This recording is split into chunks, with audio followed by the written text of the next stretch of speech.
శ్రీ గురుభ్యో నమ. చవన మహర్షి చరిత్రలో మా గతంలో చెప్పడం జరిగింది. ఈరోజు ఇంకొంచెం వివరణ. ఒక రోజులో పూర్తి అవడం ఇది జరగని పని. ఈ చవన మహర్షి వచ్చేసి ఆశ్రమంలో ఉన్నప్పుడు కొంతమంది ఋషులు ప్రకృతికి సంబంధించింది, పంచభూతాలకు సంబంధించింది, భవిష్యత్తులో జరిగే సంఘటన గురించి ఋషులంతా సమావేశమవుతారు. సరే, అప్పుడు బ్రహ్మదేవుడు కూడా వస్తాడు. కొన్ని విషయాలు మాడుకున్న తర్వాత ఏమవుతుందంటే, భవిష్యత్తులో భృగు వంశము, కుశిక వంశము సంక్రమణం జరుగుతుంది. అర్థమైందండి? భృగు అనబడే భృగు మహర్షి వంశం, కుశిక మహారాజు వంశం, ఈ రెండు చాలా టాప్ వంశాలు. మీరు ప్రవచనాలు మానేస్తే జ్ఞానం వస్తుంది. జ్ఞానం వస్తే మీకు అందులో ఉన్న వాళ్ళ వారసులు మీలో ఉంటారు కానీ మీరు తెలుసుకోవచ్చు. సరే అండి, బ్రహ్మదేవుడు చెబుతాడు కాలజ్ఞానంలాగా, ఆయన చవన మహర్షి ఈ రెండు వంశాలు సంక్రమణం అవుతాయి, శృతుల జ్ఞానం సామాన్య దగ్గరికి తీసుకుపోదామని చెప్పి అంటూ ఉంటారు. ఈ విధంగా పరిపరి విధాల కాలంలో మరి ఇలా జరుగుతాయి. కాలజ్ఞానం తెలియజేశాను. అప్పుడు చవన మహర్షి లోకక్షేమం కోసం, ఆయన కోసం కాదు. సంక్రమణం అంటే ఏంటి అనుకుంటున్నారు? వేరే ఎవరో ఒక ఆడ మనిషి, వేరే ఎవరో ఒక మగ మనిషి ఇద్దరు సంహారం చేయటమే సంక్రమణం. వాళ్ళిద్దరికి పుట్టినటువంటి పిల్లల్నే సంక్రమణం అంటారు. అర్థమైందండి? ఇది అసలు విషయం. సరే, ఈ సంక్రమణం అనేది శాస్త్రపరంగా ఉండాలి. అది శాస్త్రపరంగా లేకపోతే ఒక జంతు ప్రవృత్తి ఉన్న మనిషి, అత్యంత సత్వమైన ఒక స్త్రీ, అనాది నుంచి ఆత్మజ్ఞానం ఉన్న కుటుంబంలో పుట్టింది, చదువుకొని బయటికి వెళ్ళి ఈ యొక్క శృతుల ప్రామాణికం లేకుండా అనేక రకాల మాంసాలు, అనేక రకాల డ్రింకర్ ఉన్నవాడిని పెళ్లి చేసుకొని లవ్ మ్యారేజ్తో వాళ్ళ అమ్మ వాళ్ళ దగ్గర పోకుండా, ఇంట్లో ఉండకుండా, నాన్న సంకలం నాకి, నాన్న భ్రష్టత్వం బట్టి ఇలా పుట్టే పిల్లలు వీళ్ళిద్దరిని గందరగోళం చేసి ఈ విధంగా జరుగుతాయి. కానీ భవిష్యత్తులో అంటే శాస్త్రపరంగా ఒక సత్యం, ధర్మం ఉన్నటువంటి వాళ్ళు చేసింది సంక్రమణం రాదు. అజ్ఞానుల విద్యాబలం చేస్తే సంక్రమణం అవుతుంది. ఇంద్రియాల తృప్తి కోసం చేస్తే కరెక్ట్ కాదు. శాస్త్రపరంగా భవిష్యత్తు కోసం కొన్ని ధర్మాల కోసం చేయొచ్చు. సరే, ఇప్పుడు ఈ చవన మహర్షి ఇంకా డీప్ సబ్జెక్ట్ తర్వాత చెబుతారులేండి. సరే, ఇప్పుడు గుంటూరులో బ్రాడీపేట అని ఉంది. అక్కడ చాలామంది ఉంటారు, కొన్ని కులాల వాళ్ళు. ఇప్పుడు ఆ రోజు ఒక జీవాని సినిమా యాక్టర్ చెప్పలా, ఏమంటే మేము క్రిస్టియన్స్ బ్రాహ్మణ పిల్లలందరినీ మేమే చేసుకున్నాము, మరి మాకు ఆ పట్టింపులు ఏమి ఉండవండి అని చెప్పట్లే ఆయన. మాకు అలాంటివి ఏం పట్టింపులు ఉండవండి, వాళ్ళు చర్చికి వస్తారు, నేను గుడికి వెళ్తాను, పూజలు పునస్కారం. కాబట్టి ఇప్పుడు మీరు అవన్నీ కూడా నెగిటివ్ ఆలోచన చేయవాకండి. సరే అని ఈ చవన మహర్షి లోకక్షేమం కోసం కుశిక వంశము లేకుండా చేస్తాను. సంక్రమణం ఏంటి అసలు అంటే, ఇప్పుడేదో కొత్తగా మీరేదో ఇదేంటి పరువు హత్యలు అంటున్నారు కదా, ఇది సేమ్ అదే టైపులో మీకు నేను చెప్తున్నాను. చవన మహర్షి ఏమంటాడు? బ్రహ్మదేవుడు చెప్తాడు కుశిక వంశం, భృగు వంశం స్మాష్ కథం అంటాడు. ఎమ్మడి చవన మహర్షి అంటాడు, నేను నా వంశం భృగు వంశం, మా నాన్న భృగు మహర్షి, నేను చవన మహర్షి, నా కొడుకు దద్దచ్చి ఇంద్రుడికి వదిలే, అలాంటి వంశాన్ని వాడెవడో వచ్చి నాశనం చేస్తాడు. అబ్బే, అసలు నా తపశక్తి ముందు ఏంది? ఎవరైనా మానవ శరీరం ధరిసినప్పుడు అప్పుడు కొన్ని పొరపాట్లు చేస్తారు. అందుకే శ్రీ విద్యలో శృతి ప్రామాణికంగా పరమేశ్వరుడు లీనమైనప్పుడు ఆ తప్పు చేస్తుంటే ఆ తప్పు లోక కళ్యాణం కోసం మారుతుంది. అర్థమైందండి? చేసినటువంటి రాంగు లోక కళ్యాణం కోసం మారుతుంది. శృతుల జ్ఞానం అంటారు దాన్ని. ఈయనమ్మడే లేకుండా వంశమే లేకుండా చేస్తాను, కుశిక వంశం అని నిర్ణయించుకొని నేటి దేశమానకాలం మారిన పరిస్థితి. ఈ పిల్ల ఆ అబ్బాయిని చేసుకోవడం, ఆ అబ్బాయి ఈ కోడి పిల్లని చేసుకోవటం, ఈ అంతా ఏంది సంక్రమణం వలని శృతులు స్మృతులు అఖండ జ్ఞానం కలిగిన స్త్రీలైన పురుషులైన ఈ జ్ఞానం తెలుసుకుంటేనే మంచిది. ఇవన్నీ ఆలోచించి ఆయన ఏం చేస్తారంటే, కారణాలు పరిపరి విధాలు ఉంటాయండి మీకు నేను వివరించాలంటే. మళ్ళీ వలసవాద కమ్యూనిటీ వాళ్ళు బాధపడతారు. వలసవాద అంటే బ్రిటిష్ వాళ్ళకి సంబంధించిన మానసిక పుత్రులు బాధపడతారని చెబుతున్నా. భారతీయులు ఎవరు బాధపడరు, నేను చెప్పిన ఎస్ అంటారు. భారతీయులు మాత్రమే అంగీకరిస్తారు, వలసవాదులు అంగీకరించరు. సరే అండి, కుశిక వంశంలో కుశినాభుడు చక్రవర్తి అండి. అతను వాడికి తెలియదు ఇట్లా ఈ మీటింగ్ జరిగింది, మా వంశంలో వాడి క్రాసింగ్ ఆడగానే మొగ్గాని జరుగుతుంది, ఆడికి తెలియదు పాపం. అతను మహాచక్రవర్తి, ఆత్మజ్ఞానం కలిగిన అతను, ఆత్మజ్ఞానం కలిగినోడు. మీది ఫస్ట్ గుర్తుపెట్టుకోవాలి. ఆత్మజ్ఞానం కలిగిందని చెప్పారంటే ముందు జరిగే కొన్ని విషయాల్లో మీకు అప్పుడు ఇది టచ్ అయితే కానీ మీకు విషయం తెలియదు. సరే అని ఇంకా చవన మహర్షి ఏం చేస్తాడంటే ఆ రాజును కలుస్తాడు వచ్చి. ఈయన మంత్రద్రష్ట, ఆయన ఆత్మజ్ఞాని. అర్థమైందండి? ఈయన మంత్రద్రష్ట ప్లస్ ఆత్మజ్ఞానం అండి. పరబ్రహ్మ జ్ఞానం ఉంది, మామూలుడు కాదు. పుట్టుకతోనే రాక్షసుని వేసి పారేసినోడు కదా. ప్రాచీన కాలంలో శ్రీ విద్యాోపాసకులైన మంత్రద్రష్టలు ఎవరో ప్రశ్నించరు. వాళ్ళని శ్రీ విద్యాోపాసకులైన మంత్రద్రష్టల్ని మహాచక్రవర్తులు ప్రశ్నించకూడదు. ఎందుకు? వీడు ఫిజికల్గా ఉంటాడు, వాడు ఇంటర్నల్గా ఉంటాడు, వాడి సబ్జెక్ట్ వేరు. అందుకే నేనేం చెప్తాను, శ్రీ విద్యాోపాసకులు ఎక్కువ మందిని వాడు అది ఇది అని ఇసిగించకూడదు, పెట్టకూడదు. వాడేదో మంత్రం చేసుకుంటూ ఓం ధూమ్ ధూమ్ మృత్యుధూమే ధూమ్ ధూమ్ కాదు అప్పుడు మంత్ర సాధనలో నువ్వు పోయి వాడిని గెలికావనుకో, వాడేదో వాడు తిట్టా అంటే నువ్వు ఇంక సంకనాగిపోతావు. అందుకని చెప్పి నేనేమంటే అసలు ఓపికగా ఉండండి అయ్యా, వాళ్ళ దగ్గరికి వెళ్తే మీ పనులన్నీ చేసి పెడతారు, మీ అడావిడి పెట్టుకుని ఒళ్ళో పెట్టండి దొళ్ళో పెట్టండి అనవాకని నేను చెబుతుంటాను మీకు, నేను తెలుసుకోవడం కోసం. శ్రీ విద్య అంత పవర్ఫుల్. సరే ఇది మహర్షిని వచ్చేసి రాజు రాణి వీళ్ళు అంతపురానికి వీళ్ళ దగ్గరికి వెళ్తాడు. రాజ్యానికి వచ్చి నమస్కారం ఋషిగారు అది ఇదని అంతపురానికి తీసుకెళ్ళి ఆ హంసతూలిక తలఫం మీద పడుకోబెడతారు. ఈయన కూర్చోబెట్టి కాళ్ళు పిసుకుతూ ఉంటారు పడుకోబెట్టి. రాజు రాణి ఇద్దరండు, చక్రవర్తి అన్నమాట. ఇప్పట్లాగా చిన్న కార్పొరేటర్కి ఇద్దరు గన్మెన్లు ఇట్లా ఉండరు. మొత్తం ఆల్ అవుట్ ఇండియా ప్రపంచ దేశాలన్నిటికీ ఒకడే రాజు ఉంటాడు, వాడిని చక్రవర్తి అంటారు. అవన్నీ బ్రిటిష్ వాళ్ళు వచ్చి మొత్తం పీకలు కోసినట్టు కోసేశారు పుస్తకాలన్నీ. కొంతమంది మహమ్మదీయులు, కొంతమంది ముస్లిమ్స్ వచ్చి క్రిస్టియన్స్ వచ్చి భారతదేశానికి నాశనం చేసి ఇక్కడ వాళ్ళు తీసుకొచ్చి వాళ్ళ పెంట అంతా పూసిపోయారు మనకి. సరేనండి? సరే ఇంకా అవంతా ఈయన కాళ్ళు పిసుకుతూ కూర్చుంటాడనమాట. ఈయనేమో లోక కళ్యాణం కోసం పుట్టినోడు, కారణ జన్ముడు. ఈయనకి సైలెంట్గా 21 రోజులు పడుకుంటాడు కదలకుండా. ఎవరు? శవణ మహర్షి హంసతూలిక తలపం మీద. ఈ రాజు రాణి ఏం చేస్తారంటే సేవలన్నీ చేస్తూ ఉంటారంటే అన్ని రకాల సేవలు చేస్తుంటారు. స్వయంగా కొన్ని చేసుకోలేడు కదా, నిద్రపోతుంటాడు కోమాలో ఉన్నట్టుగా, అన్నీ చేస్తుంటారు. 22వ రోజు లేస్తాడు, టక్మని లేస్తాడు. అందుకే ఒక సామెత ఉంది, 21 రోజులు. ఇది సినిమాలో అల్లు అర్జున్కి వాడు తమిళలో 21 రోజులు కనుక నువ్వు ఇది చేస్తే అది నువ్వు అవుతావు అని చెప్తాడు చూడండి. అది గుర్తుపెట్టుకోండి. ఇవన్నీ ఋషుల్లో ఇవన్నీ ఉంటాయండి, ఋషుల చరిత్రలో. దీన్ని బట్టి అప్పుడప్పుడు కవులు ఈ పొట్టకూటి కవులు ఇరికిస్తూ ఉంటారు. సరే 21 రోజు 22వ రోజు లేస్తాడు. లేచిన దానికి ఏం మాట్లాడు ఏళ్ళతోటి మాడకుండా గబగబ నడుచుకుంటూ ఉద్యానవనానికి వెళ్ళిపోతాడు. ఈడేంద్ర బాబు ఇట్ట పోతాడు. రాజుగారు రాణిగారు పరివారం మొత్తం కంగారు పడి ఈయన వెనక పరిగెత్తుకుంటూ వెళ్తే అక్కడ ఒక పూల తోటలో మంచి సువాసన వచ్చే పూలు ఉంటాయి. మనకి ఇప్పుడు తెలియదు కానీ లలిత శ్రీచక్రార్చనలో 64 అర్చనలు ఉంటాయి. చతుష్టోపాచార 64 రకాల అర్చనలు. అందులో ఒక 50 60 పూల పేర్లు వస్తాయి అలంకరణలు. అర్థమైందండి? ఆ విధంగా పూల తోటలు ఆనాటి కాలంలో అక్కడికి పోయి మంచి మెత్తగా ఉన్నసాడు పడుకుంటాడు. మళ్ళీ ఈ ఏంద్ర బాబు ఇప్పుడే లేచి వచ్చి మళ్ళీ పడుకున్నాడని వీళ్ళకేం అర్థం కాదు. ఈ రాజుగారు రాణిగారు ఈ వాళ్ళందరినీ పరివారం ఉండరుగా, వాళ్ళకి తెలియదుగా. రాజుగారు ఆత్మజ్ఞాని, ఈ చాలా డేంజర్ క్యాండిడేట్, మామూలుడు కాదు. పుట్టుకుతోనే రాక్షసుని వేసాడు. ఆడి చిటికేసాడంటే మన రాజ్యం కూడా మానవడం అని ఈ మళ్ళీ కాళ్ళు పిసుకుతూ ముడి దుడుస్తూ డెటాయిల్ పెట్టి క్లీనింగ్ చేస్తున్నట్టుగా మొత్తం చేస్తూ ఉంటారు. సరే 21 రోజు లేస్తాడు. లేచి తైలాభ్యంగ స్నానం కావాలి అంటాడు నాకు. సరే అని తీసుకెళ్ళి మళ్ళీ రాజప్రసాదం తీసుకుపోయి పక్కనేగా పల్లకిలో మోసుకొని తీసుకెళ్ళి రాజప్రసాదం పల్లకిలో వీళ్ళే స్వయంగా మోసుకెళ్తారు. కొంచెం దూరం రాంగ్ స్టెప్ వేసేసారు, వీళ్ళు మోసుకెళ్తారు. ఇది గమనిస్తాడు చక్రవర్తిని, వీళ్ళిద్దరు నన్ను మోసుకెళ్తున్నారా గమనించి మెలకొని ఉంటాడు. సరే తీసుకెళ్ళి స్నానం జ్ఞానం చేయించి మళ్ళీ తీసుకొని అక్కడ ఒక చోట కూర్చోబెడతారు. ఈ పడుకుంటానంటే మళ్ళీ పడుకుంటాడు. మళ్ళీ 21 రోజుల తర్వాత మళ్ళీ లేస్తాడు. 2 స్టెప్పులు అయింది, 3వ స్టెప్ కూడా అయింది. సరే లేచి ఆకలిగా ఉంది అంటాడు. గబగబా రాజుగా తలుచుకుంటే పంచభక్ష పరమాన్నాలు పైగా మంత్రద్రష్ట అన్నీ రెడీ చేసి పెడతారు.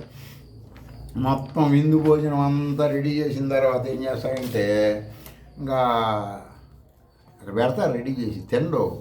తినకుండా అన్నీ వడ్డించినవన్నీ లేచి మెలకుండా బయటకు వచ్చేసి టక్కున మాయమైపోతాడు. ఏంట్రా బాబు ఎట్టుపోయాడు ఏంద్ర పరిస్థితి అని గందరగోళం అవుతాడు.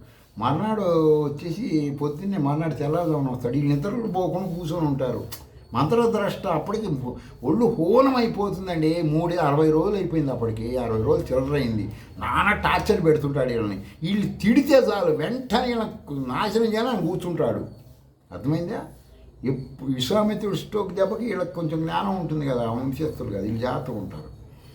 సరే ఈ రాజుగారు ఆ మహర్షి సేవకి మా జన్మలన్నీ ఎదురు చూస్తున్నాయి అది ఇది అని చెప్పి వాళ్ళు చెబుతారు. సరే అంటాడు వచ్చి, నాకు మీ రాజ్యం అంతా తిరగాలని రథం మీద, అయితే రథం గుర్రాలు లాగకూడదు, నువ్వు నీ పెళ్ళం ఇద్దరు లాగండి రథం అంటాడు.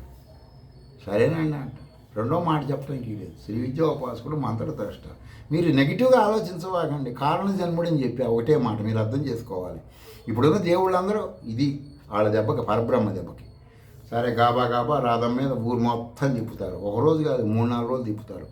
ఒళ్ళు పుళ్ళు పడిపోతుంది, కూసాలు గదిలిపోతాయి, సావడానికి సిద్ధపడతారు. సరే ఇంక పోనీ రాజప్రసాదానికి అంటాడు. వస్తారు అక్కడికి. వచ్చిన తర్వాత రథంలోంచి దిగి రాజు రాణిని చూస్తారు. ముట్టుకొని ఇట్లా అంటాడు, అంతకుముందు కంటే అందంగా తయారవుతారండి. అంతకుముందు కంటే అందంగా తయారవుతారు, సూపర్ ఎనర్జీగా తయారవుతారు. వాళ్ళకి అన్ని దెబ్బలు తగ్గిపోయి పాత గాయాలు కూడా మానిపోయి ఫుల్ దిల్ ఖుష్గా ఉంటారు. సరే అండి, మేము మళ్ళీ కాళ్ళ మీద పడి కాళ్ళు గడ్డాలు పట్టుకొని పోతే, సరే ఒక పని చేయండి, మీరు రేపు పొద్దున గంగానది తీయడానికి రండి, నేను ఒక యజ్ఞం చేస్తున్నాను అని చెప్పి చెప్పమని వెళ్ళిపోతాడు. ఇదేంట్రా బాబు, మాకు మాకారమేంద్ర ఇలా గాలింది, ఈ ఋషి మా రాజ్యానికి రావటం. అప్పుడు భయపడతారండి బ్రాహ్మలు అంటే. ఏ బ్రాహ్మలు మీరు గుర్తుపెట్టుకోవాలి, శృతి ప్రామాణిక. ఇప్పట్లో బ్రాహ్మల గురించి కాదు చెప్పట్లే, శృతులు అంగీకరించిన వేదము, వేద అంగములు, వేద భాష్యము, వేద అన్ని శాస్త్రాలు చదివిన వాళ్ళు, మంత్ర ఉపాసన చేసి మంత్ర సిద్ధి పొందిన వాళ్ళు బ్రాహ్మలు.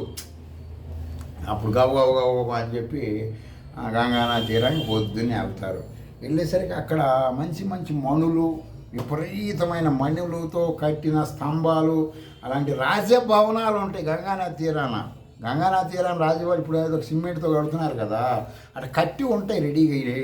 ఇల్లు రాజుగారు రాణిగారు వెళ్ళేసరికి ఇదేంట్రా బాబు, ఈ లోపలికి పోయి చూసి గందరగోళం అవుతారు. చవన మహర్షి ధ్యానంలో కూర్చొని ఉంటాడు లోపలికి పోగానే వీళ్ళని చూడంగానే. ఇది కథ ఇప్పుడు మీకు చెప్పేవన్నీ ఋషుల చరిత్రలు ఉంటాయి. అయితే పాత్రలు చిన్న చిన్న మార్పులు చేర్పులు మీకోసం చేస్తున్నా, మీకు అర్థమై మీరు శృతుల్లోకి వెళ్ళాలని చేస్తున్నా. సరే అని చెప్పి శ్రీ విద్యోపాసకుడు అవతలి వారిని ఇంద్రజాలం చేయగలుగుతాడు. సరే చవన మహర్షి చూస్తూ కళ్ళు మూసుకొని ఆ మహర్షిని పరబ్రహ్మంగా భావించి వీళ్ళు మానసికంగా కళ్ళు మూసుకొని కళ్ళు తెరుస్తారు. కొద్దిసేపటికి అక్కడ ఆశ్రమం తప్పితే ఏముండదు. అప్పుడు ఇదేంద్ర బాబు ఇప్పుడే కదా ఇవన్నీ ఉన్నాయి, గందరగోళం అవుతారు. ఈ మహర్షి చూసి ఆశ్చర్యపోతాడు. అప్పుడు చవన మహర్షి అంటాడు ఈ దగ్గరికి వచ్చి, ఏమమ్మా మీకు ఇంత శాంతి ఎవడిచ్చాడు అసలు? నేను మిమ్మల్ని నాశనం చేయడానికి కంకణం కట్టుకొని వచ్చాను ఇంతవరకు. అబ్బే నాకు ఇసుగు పుట్టిపోయింది, నాకు ఇసుగు తెప్పించారు. మీ యొక్క పీస్ఫుల్ మీ ఆత్మజ్ఞానానికి నేను శిరస్సు వంచి హ్యాపీగా సంతోషపడుతున్నాను అది ఇదని చెప్పి మీకు ఇవన్నీ కలియుగంలో మీ ఇద్దరే మీ పేర్లు కనుక పొద్దునే లేచి, ఇప్పుడు చాలామంది పురాణ ప్రవచనాలు కరాగ్రి మహాలక్ష్మి, కర మధ్య శివపార్వతి, కర శివర మహాలక్ష్మి చెబుతుంటారు కదా. ఇవన్నీ పులిహార మాటలు, అవి శాస్త్ర ప్రామాణికం కాదు. ఈ రాణి ఈ రాజు పేర్లు కనుక ఎవడైతే తలుచుకుంటారో వాళ్ళకి ఆత్మజ్ఞానం కలుగుతుందండి. ఎందుకంటే అంత సహనం అంత శాంతి వస్తాయి. కుటుంబంలో ఊడి పెడాల మధ్య గొడవలు కూడా రావు. సరే ఈ విధంగా సరే ఇక నా వంశం సంక్రమణం కాకుండా మిమ్మల్ని మీ చేత చాలా శృతి విరుద్ధంగా ప్రవర్తించాను, మీరంతా నశించిపోవాలి, మీరు నన్ను తిట్టి మిమ్మల్ని చెప్పించాలని నేను చేశాను. కానీ అనేక ప్రయత్నాలు చేశాను, కానీ మీరు ఆగ్రహం చెందకుండా అహంకారం లేకుండా నా యందు ప్రవర్తించారు. నేను బ్రాహ్మణుల్లో కూడా ఇంత సహనమైన వాళ్ళని చూడలేదు. సంధ్యావాదం చేసే బ్రాహ్మణులు ఇంత సహనం లేదు. మీ చేత రథాలు లాగించాను, కోళ్ళతో కుట్టాను. కలియుగంలో వేదాలు చదివిన బ్రాహ్మణులు తల్లిదండ్రులను ఉరేసి చంపేస్తున్నారు వేదాలు చదువుకున్న బ్రాహ్మణ పిల్లకాయలు. ఆ యుగంలో ఈ చరిత్ర తెలుసుకున్న వాళ్ళు వచ్చేసి శృతి ప్రామాణికంగా ఈ ఋషుల పరంపరలు ఇవి తెలుసుకుంటే వాళ్ళు శూద్రులు అంటే ఎవరండి? శృతుల జ్ఞానం లేని భారతీయులని, శూద్రులైన అతి శూద్రులైన ఈ హిస్టరీ ఋషులది తెలుసుకుంటే వాళ్ళకి ఏదైనా సరే వాళ్ళ సమస్యలు తీరుతాయి. అలాంటిది మనశ్శాంతి ఉంటుంది వాళ్ళకి, వాళ్ళ కమ్యూనిటీలో వాళ్ళ ప్రాబ్లమ్స్ అన్నిటి వలన కూడా అశాంతి లేకుండా మనశ్శాంతి ఉందని చెప్పి వీళ్ళకి వరం ఇచ్చి ఇవన్నీ ఇచ్చిన తర్వాత మీకు నేను రుణపడి ఉన్నాను కాబట్టి అందుకు ప్రత్యుపకారం చెయ్యాలి. గతంలో కూడా చూడండి, శ్రవణ మహర్షి రుణాన్ని ఉంచుకోడు, ఎవరికి వాళ్ళ క్లియర్ చేసేసాడు. అందంగా చేసినందుకు అశ్విని దేవతలకి దేవభాగం ఇప్పి ఇవన్నీ చేశాడు అని చెప్పి మా వంశంలో వర్ణ సంక్రమణం బ్రహ్మదేవుడు మరి చెప్పాడు కదా. బ్రహ్మవాక్కు వచ్చేసి ఇక దానికి మనం కట్టుబడాలి, ధిక్కరించట్లేదు. బ్రహ్మాస్త్రానికి కట్టుబడాలి గౌరవంగా అన్నట్టు బ్రహ్మవాక్కుకి కట్టుబడాలి అని చెప్పి నీ వంశంలో వర్ణ సంక్రమం ఆయన చెప్పాడు. అది కట్టుబడ్డాం, అది వేరే విషయం.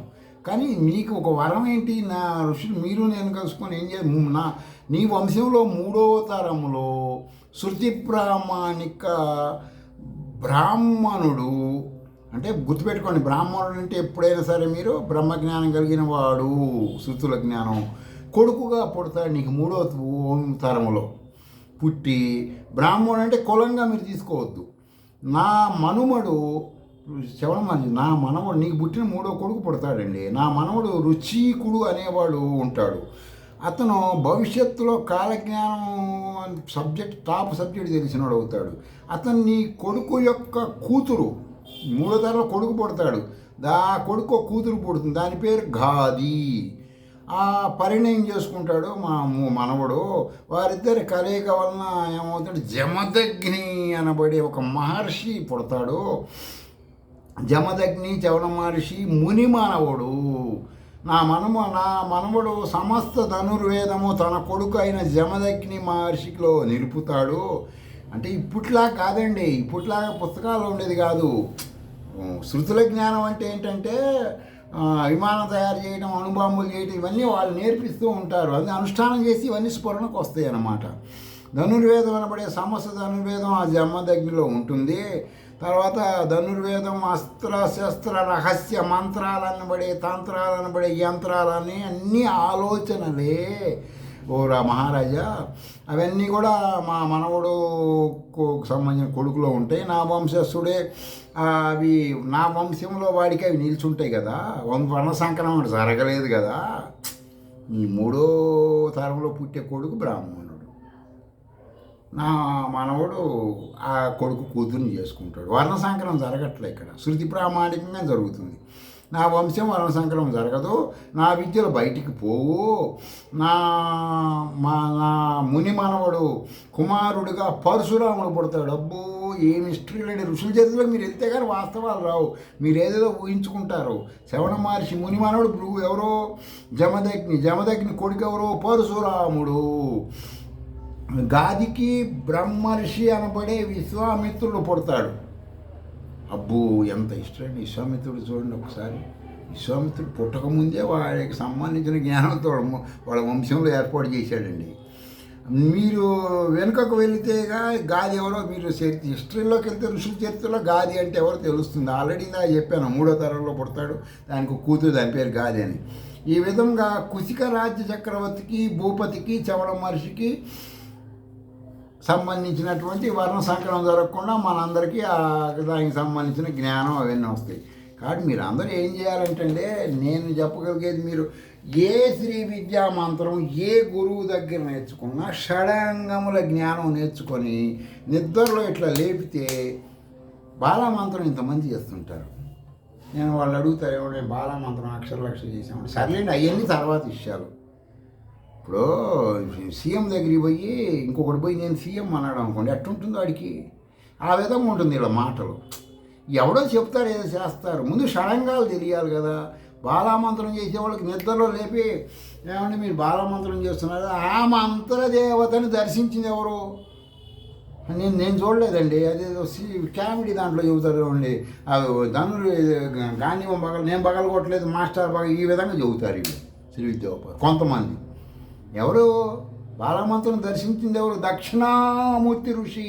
పంక్తి చంద శ్రీ బాలాదేవ సుందరి దేవత. ఐం బీజం క్లీం శక్తి సౌహు కీలకం. కొంతమంది సౌహు కీలకం అని చెప్తారు, కొంతమంది క్లీం కీలకం అని చెబుతారు. అక్కడ గురు సాంప్రదాయాలు విభిన్నంగా ఉంటాయి. కానీ మనకు ఋషి హిస్టరీ తెలిస్తే శ్రీ విద్య పడుగు ప్యాక ఓతప్రోతం అయిపోతారు మీరు. శ్రీ విద్యలో ఓతప్రోతము అంటే మీకు తెలియదు కదా, మీ గురువులు చెప్పరు, మీరు అడగరు. పొట్టకూటోళ్ళకి ఇవి తెలియదు. ఓతప్రోతం అంటే ఈ చొక్కాకి అడ్డసార్లు నిలువు సార్లని ఓతప్రోతం అంటారు. పరమేశ్వరి జీవుడు కలిసిపోవటాన్ని ఓతప్రోతం అంటారు. ఇది సబ్జెక్టు. స్వస్తి.